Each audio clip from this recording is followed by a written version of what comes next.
Singapore is one of the richest countries in the world. It has no oil, no gold, no natural resources worth bragging about.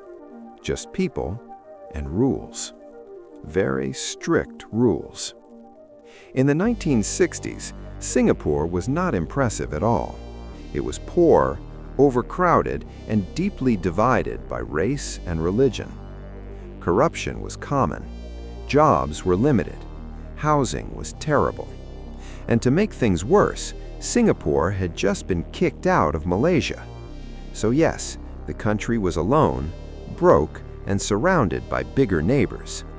Not exactly the recipe for success. Then came Lee Kuan Yew. Lee did not believe in slow reform. He did not believe in soft leadership. He believed in control. Very firm control.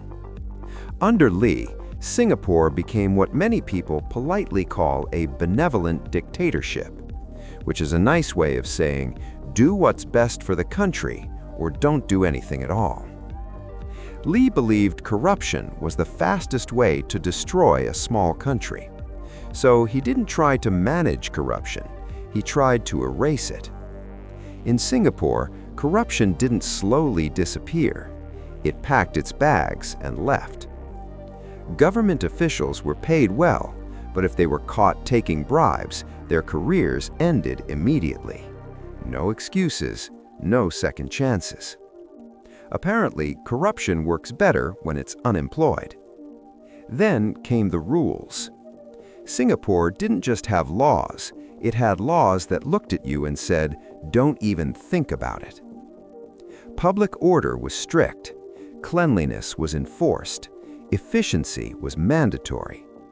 Freedom of speech existed, but it waited patiently in line. Lee believed that before a country could be free, it had to work. So Singapore focused on being efficient first. Very efficient.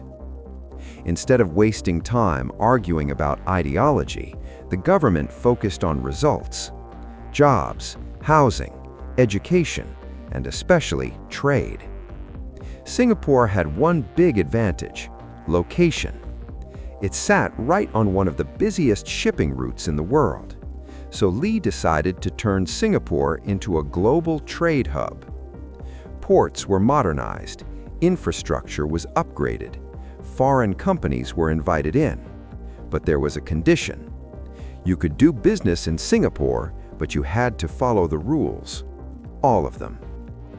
Foreign investors liked this, not because the rules were relaxed, but because they were predictable. In Singapore, contracts were respected. Courts worked.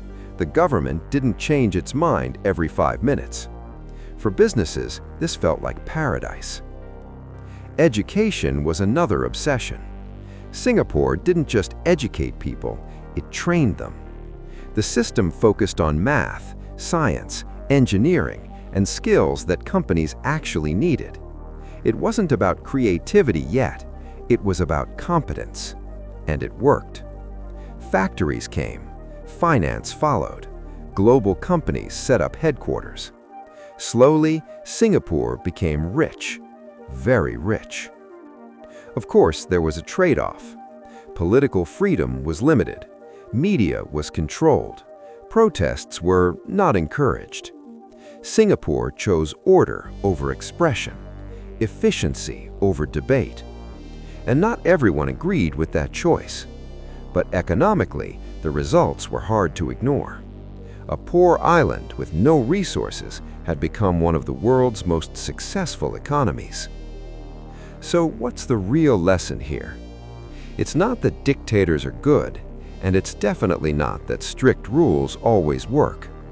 The real lesson is context. Singapore was small, vulnerable, and running out of time. Centralized power allowed fast decisions, and fast decisions changed everything. Lee Kuan Yew didn't make Singapore rich by accident. He forced a system to work before the country fell apart. It worked in Singapore, but that doesn't mean it would work everywhere. Because strong leadership can build a country, But without the right vision, it can destroy one just as fast.